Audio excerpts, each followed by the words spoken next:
சிம்ம ராசி அன்பர்களே, சிம்ம ராசி அன்பர்கள்லாம் நிலம் வாங்கிறதுக்கு ஒரு அருமையான காலகட்டம். வண்டி வாகனங்கள் ஒரு 4-5 வண்டி வாகனங்கள் வாங்குறதுக்கு அருமையான காலகட்டம். உங்கள் பேரில் ஒரு 4-5 கிரயங்கள் ஆகிறதுக்கு ஒரு அருமையான காலகட்டம். நல்ல ஒரு லைஃப் முன்னேறுவதற்கு உங்களுக்கு ஒரு அருமையான காலகட்டம். அதே மாதிரி இந்த ராசிக்காரர்கள் எல்லாமே தொழில் ரீதியான விஷயங்களில் கொஞ்சம் கவனமாக இருந்தீங்க அப்படின்னாவே போதுமானது. நல்ல தொழிலில் லாபம் தரக்கூடிய ஒரு காலகட்டம். இந்த சிம்ம ராசிக்காரர்களுக்கு 9 வருடங்களுக்கு அருமையாக இருக்குதுங்க. ஒன்றும் பிரச்சனையே கிடையாது. தண்ணியில் மட்டும் ஒரு 2 வருஷத்துக்கு கொஞ்சம் பார்த்துருந்தீங்க அப்படின்னா போதுமானது. மற்றபடிலாம் ஒன்றும் பெரிய இஷ்யூஸ்லாம் கிடையாது. மற்ற எந்தெந்த விஷயத்தில் உங்களுக்கு சரியாக இருக்குது, எந்தெந்த விஷயத்தில் நீங்கள் கொஞ்சம் கவனமாக இருக்கணும் அப்படிங்கிறது எல்லாமே இந்த வீடியோவில் சொல்ல போகிறேன். கடவுளாக பார்த்து இந்த வீடியோ உங்களுக்கு கொடுத்துருக்கோம் அப்படின்னு நினச்சிக்கோங்க. இந்த நாட்கள்லேருந்து நீங்கள் செய்த தவறுகளை செய்து கொண்டு அடுத்து நீங்கள் என்ன பண்ணக்கூடாது அப்படிங்கிறது எல்லாமே தெரிஞ்சுட்டு அதுக்கு தகுந்த ஸ்டெப் எடுங்க. நல்ல ஒரு முன்னேற்றமான காலகட்டம் அப்படிங்கிறதுனால பொது வெளியில் நீங்கள் நல்ல உங்களுடைய பேர் புகழ் பெருகும். நீங்கள் ஏதாவது ஸ்டெப் எடுக்கிறீங்க அப்படின்னா உங்களுடைய பேர் நல்லா மேலே வரும், நல்லா ஒரு பெருசாக தெரியும். எம்எல்ஏலேருந்து எம்பிலேருந்து எல்லாம் உங்களுக்கு பேர் தெரிகிற அளவுக்கு உங்களை கவனமாக பார்க்குற அளவுக்கு உங்களுடைய வளர்ச்சி இருக்கும். அதே மாதிரி இந்த சிம்மராசிக்காரர்கள் தற்போதைய நிலைமையில் ஒரு டைம் ஜாதகத்தை செக் பண்ணிக்கணும். தசா புத்தியெல்லாம் ஒரு டைம் பார்த்துக்கணும். ஒரு லோக்கலில் ஜோதிடத்தில் கொடுத்து சரி இப்போ ஓரளவு கொஞ்சம் பரவாயில்லன்னு சொல்லியிருக்காங்க, ஆனால் எந்த இடத்துல கவனமாக இருக்குன்னு சொல்லலை, காமனாக சொல்லியிருக்காங்க, தனித்துவமாக பிரித்து சொல்லுங்கள் அப்படின்னா உங்களுடைய ஜாதகத்தை வச்சு கண்டுபிடிச்சிடலாம். பிறந்த தேதி பிறந்த நேரம் இருந்துச்சு அப்படின்னா போதுமானது, மற்றது எல்லாமே தெரிஞ்சிக்கலாம். ஏன்னா இப்போ நான் சொல்லக்கூடியது பார்த்திங்கன்னா சிம்ம ராசிக்கு ஓவராலாக சொல்கிறேன். என்ன சொல்லிகிட்டு இருக்கேன், ராசி, நட்சத்திரம், தசாபுத்தி, லக்கினம் நிறைய இருக்குது உள்ள. அதெல்லாம் போனீங்கன்னா ரொம்ப டீப்பாக போகும். ஸோ இப்போ நீங்கள் என்ன பண்ணோம், உங்களுடைய ராசியை மட்டும் கன்ஃபார்ம் சொல்லிட்டீங்க, பிறந்த தேதி பிறந்த நேரத்தை மட்டும் சொல்லிட்டீங்க அப்படின்னா அதை வச்சு ஈஸியாக ஜாதகத்தை கணிச்சு அதில் என்ன ஸ்டெப் நடந்துகிட்ருக்கு, இப்போ நீங்கள் எது பண்ணால் உங்களுக்கு லக்காக இருக்கும். ஏன்னா இப்போ நல்ல நேரம் தான், 9 வருஷத்துக்கு நல்ல நேரம் தான். இந்த டைமில் எதை பண்ணால் கரெக்டாக சிக்கும். எல்லாமே ஒரே டைம்லாம் சிக்காதுங்க. எந்த டைமில் என்ன பண்ணால் சிக்கும். வருமானத்துக்கு நல்லா இருக்கா, உடல் ஆரோக்கியத்துக்கு நல்லா இருக்கா, இல்லை குடும்பத்துக்கு நல்லா இருக்கா, இல்லை எந்த ஒரு விஷயத்துக்கு நல்லா இருக்குது, அதை நம்ம தெரிஞ்சுக்கணும்ல. அதுதான் நீங்கள் முன்னாடி தெரிஞ்சுக்கணுங்க.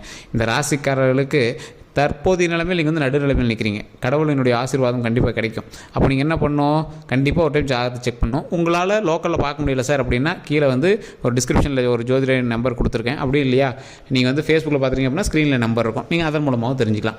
அப்படி தெரிஞ்சுக்கிற நீங்கள் உங்களுக்கு ஒரு முக்கியமான விஷயத்தையும் நான் சரியாக சொல்லிடுறேன். இந்த ராசிக்காரர்கள் சிம்ம ராசிக்காரர்களுக்கு நல்ல ஒரு காலகட்டம் தான். தொழில் ரீதியான விஷயங்களில் ஓரளவுக்கு பரவாயில்ல அப்படின்னு சொல்லலாம். நல்ல ஒரு முன்னேற்றம் இருக்குது. வண்டி வாகனங்கள் வாங்குவதற்கு கையில் பணம் இல்லை அப்படின்னாலும் வண்டி வாகனங்கள் அமையுங்க. ஒரு 4-5 வண்டியாவது உங்கள் வீட்டுக்கு முன்னாடி நிறுத்தி வச்சுப்பீங்க. அந்தளவுக்கு வருமானம் வருமானம் வருது, அந்த அளவுக்கு வண்டி வாகனங்களும் வாங்குறீங்க. அதே மாதிரி சொத்துக்கள் நிறையாக வாங்கக்கூடிய ஒரு காலகட்டம். சார் கையில் அமௌண்ட்டில் என்னத்தை சார் சொத்து வாங்குறது, அமையுதுங்க. ஸ்டெப் எடுத்து அமையும். நீங்கள் கடன் வாங்கி வாங்குறீங்க, லோன் வாங்கி வாங்குறீங்க, வீடு கட்டுறீங்க, நிலம் வாங்குறீங்க, அதெல்லாம் அப்புறம் அமையுது. வீடு வாங்குகிறோம், நிலம் வாங்குகிறோம், இதெல்லாம் அமையுது. நல்ல வருமானம் வருது. அது கட்டத்தில் இருக்குது. உங்களுக்கு நடக்கலை அப்படின்னா உங்களோட தசாபுத்தி செக் பண்ணுங்கள், உங்களோட ஜாதகத்தை ஒரு டைம் பாருங்கள். இந்த காலகட்டத்தில் நீங்கள் ஸ்டெப் எடுத்தால் அமையுது, அவ்வளோதான்.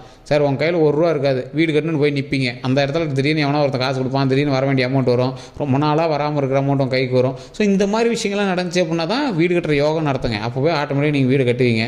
கடன் வாங்கி தான் கட்டியிருப்பீங்க, ஆனால் அதன் மூலமாக பெரிய வருமானமாக இருக்கும். ஸோ இதுதான் அதோட மேஜிக்கே. நீங்கள் நேரம் இருந்துச்சு அப்படின்னா நீங்கள் எது பண்ணாலும் அது லாபமாக தான் கொடுக்குங்க. ஸோ அதை நீங்கள் மைண்டில் வச்சுக்கோங்க. சிம்ம ராசிக்கு அது மாதிரி ஒரு காலகட்டம். வீடு இருக்கிற இடத்துல தான் நீங்கள் பிறந்திருப்பீங்க. ஒரு குடிசை கூடாது உங்களுக்கும் தனியாக இருக்கும். அப்படி வீடு இல்லைங்கிறவங்களாம் இந்த டைம் பயன்படுத்தினீங்கன்னா வீடு அமையுது. நிலபுலம் வாங்குறதுக்கான ஒரு அருமையான காலகட்டம். வண்டி வாகனங்களுக்கு நல்லா இருக்குதுங்க. வண்டி வாகனங்கள் சூப்பர். உங்களோட ராசிக்கெல்லாம் வண்டி வாகனம் நல்லா வாங்கக்கூடிய ஒரு காலகட்டம். வாங்கி நீங்கள் நிறைய சேலே பண்ணலாம். அந்தளவுக்கு நிறைய வண்டி வரும். நிறைய வண்டி வாங்கி சேல் பண்ணுறது, வண்டி வாங்கி சேல் பண்ணுற பிஸ்னஸ்லாம் உங்களுக்கு அருமையாக இருக்கும்.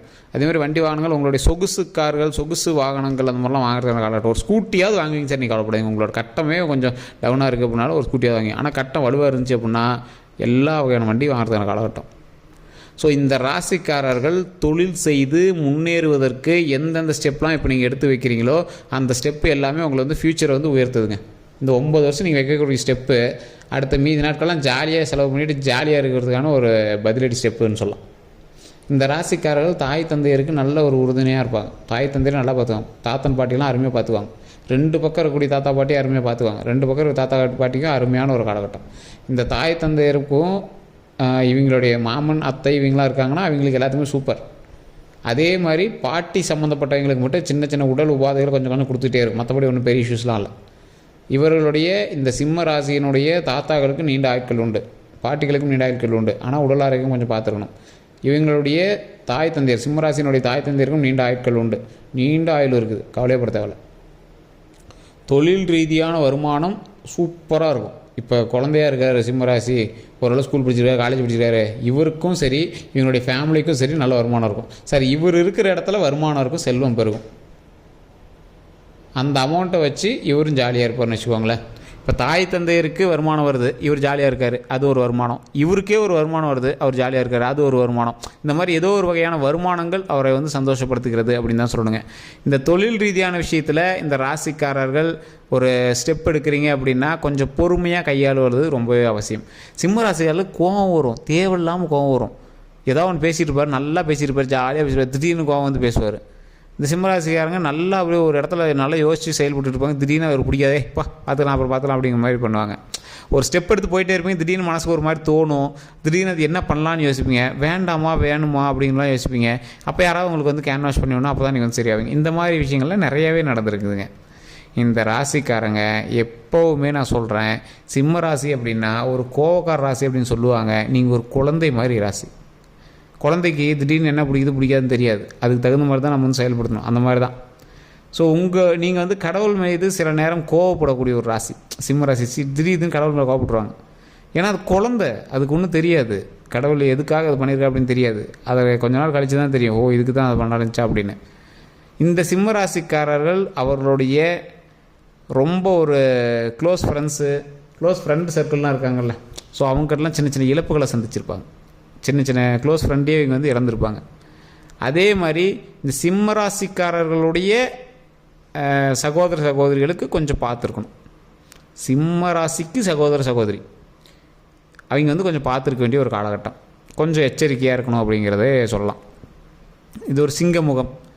இவர்களுடைய சகோதர சகோதரிலாம் இருக்கீங்கன்னா ரொம்ப ஜாக்கிரதையாக இருக்கணும் அப்படின்னு சொல்லுவாங்க. நீங்கள் ஜாதகம் பார்க்கும்போது சொல்லியிருப்பாங்க. ஸோ அப்படி இல்லை அப்படின்னா இப்போ ஒரு டைம் ஜாதகத்தை பாருங்கள். மற்றபடி விஷயங்கள் மேற்படி நீங்கள் வந்து வேணும் அப்படின்னா கீழே ஃபோன் நம்பருக்கு நீங்கள் செக் பண்ணி தெரிஞ்சுக்கலாம். இந்த சிம்ம ராசியை பொறுத்த வரைக்கும் திருமண வாய்ப்புகள் கைக்கூடி வரக்கூடிய காலகட்டம் நல்லா இருக்குது, பரவாயில்ல, அது ஒன்றும் பிரச்சனை இல்லை. குழந்தை பாக்கியங்கள் அமைவதற்கான காலகட்டம் அதுவுமே நல்லாயிருக்கு, ஒன்றும் பிரச்சனை இல்லை. தொழில் ரீதியான விஷயங்களில் நல்ல முன்னேற்றம் இருக்குது. இருந்தாலும் அதீத முதலீடுகள் போட்டு பண்ணுறீங்க அப்படின்னா லாக் ஆகுது. வேறு ஒருவரை நம்பி செய்கிறீங்க அப்படின்னா லாக் ஆகுது. அதெல்லாம் கொஞ்சம் பார்த்து ஜாக்கிரதையாக தான் இருக்கணும். அதே மாதிரி இந்த சிம்ம ராசிக்காரர்கள் யாருக்கிட்டையாவது சண்டைக்கு போகிறீங்க, உங்களுடைய கோவத்துக்கு வீம்புக்கு சண்டைக்கு போகிறீங்க அப்படின்னா உங்களை வெல்ல முடியாது. இருந்தாலும் உங்களை மனச்சிக்கல்களை பண்ணுறதுக்கான வாய்ப்புகள் அதிகமாக இருக்குது. டைமை ஸ்பெண்ட் பண்ணி உங்களை தேவையில்லாமல் அதில் வந்து சுற்ற வைக்கிறதுக்கான காலகட்டம். ஸோ அதனால் நீங்கள் அதெல்லாம் இன்வால்வே ஆகாதீங்க. ஒருத்தர் வேணா திட்டுறானா போடா ஸ்கிப் பண்ணிட்டு போயிரு அவ்வளோதான் அப்படிங்கிற மாதிரி தான் நீங்கள் வந்து உங்களோட லைஃப் இருக்கணுங்க. அதே மாதிரி இந்த சிம்ம ராசிக்காரர்களுக்கு இன்னொரு ப்ளஸ் பாயிண்ட் என்ன அப்படின்னா, கடவுளினுடைய அனுகிரகம் உங்களுக்கு அப்படியே இருக்குது. குலதெய்வத்தினுடைய அனுகிரகம் உங்களுக்கு சூப்பர். ஸோ குலதெய்வத்தினுடைய அனுகிரகம் இருந்துச்சு அப்படின்னாவே நீங்கள் வந்து டாப் டக்கர் அப்படின்னு சொல்லலாம். லைஃப் அப்படியே ஜாலியாக மூவ் பண்ணிடலாம். குலதெய்வத்தினுடைய ஆற்றலும் அனுகிரகமும் உங்களுக்கு அதிகமாக இருப்பதால், கடவுளினுடைய ஆசீர்வாதம் அதிகமாக இருப்பதால் தொழில் செய்யக்கூடிய ஒவ்வொரு விஷயமும் நன்றாக அமைகிறது, குடும்ப வாழ்க்கை நன்றாக அமைகிறது, திருமண வாழ்க்கை நன்றாக அமைகிறது, குழந்தைகளுடைய வருமானமும் குழந்தைகளுடைய வாழ்க்கையும் அருமையாக அமைகிறது.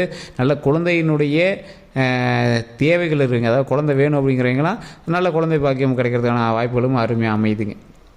அதே மாதிரி இந்த சிம்மராசிக்காரர்கள் எதில் கவனமாக இருக்கணும், தண்ணி சம்மந்தப்பட்ட விஷயங்களில் கவனமாக இருக்கணும், தீ சம்மந்தப்பட்ட விஷயங்களில் கவனமாக இருக்கணும், செப்டிக் டேங்க், இந்த சாக்கடை, இந்த மாதிரி விஷயங்களில் கொஞ்சம் கவனமாக இருக்கணும். ஸோ இந்த மாதிரி விஷயத்தில் நீங்கள் கவனமாக இருந்தீங்க அப்படின்னா போதுமானது.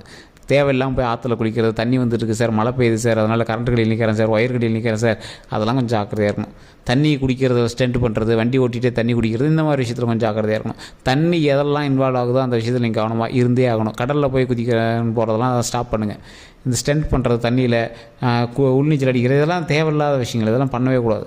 தண்ணி அடிக்கிறவங்க கூட இந்த டைமில் ஸ்டாப் பண்ணிக்காங்க, அப்படி தான் சொல்லணும். ஸோ குடிக்கிற தண்ணி குடிச்சிக்காங்க, நார்மலாக இருந்துக்கோங்க. அது தண்ணியை வச்சு விளையாடக்கூடிய விஷயங்கள் தற்போதைய நிலைமையில் உங்களுக்கு தேவையில்லாத ஒன்று அப்படின்னு சொல்லலாம். மற்றபடி ஒன்றும் பெரிய இஷ்யூஸ்லாம் கிடையாது. தீ சம்மந்தப்பட்ட விஷயத்துலேயும் கொஞ்சம் கவனமாக இருங்க. வண்டி வாகனத்தில் போயிட்டு வரும்போது கொஞ்சம் கவனமாக இருங்க, இது மட்டும்தான். அதே மாதிரி டாக்குமெண்ட் ரீதியான விஷயங்கள், கையெழுத்து போடுறது, கையெழுத்து வாங்கிறது, ஒருத்தர் நடுவில் வைக்கிறது, இந்த மாதிரி விஷயத்தெல்லாம் கொஞ்சம் எச்சரிக்கையாக இருக்க வேண்டிய ஒரு காலகட்டம் அப்படின்னே சொல்லலாம்.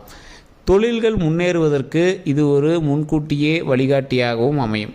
தொழில் முன்னேறத்துக்கு இந்த கடவுள் வந்து உங்களை கையை பிடிச்சி முன்கூட்டியே வழிகாட்டுதல் கொடுத்து உங்களுக்கு வந்து வருமானம் வர வைக்கிறதுக்கு இந்த காலகட்டம் நல்லாயிருக்கும். தொழிலுக்கு சூப்பர், வருமானத்துக்கு சூப்பர்.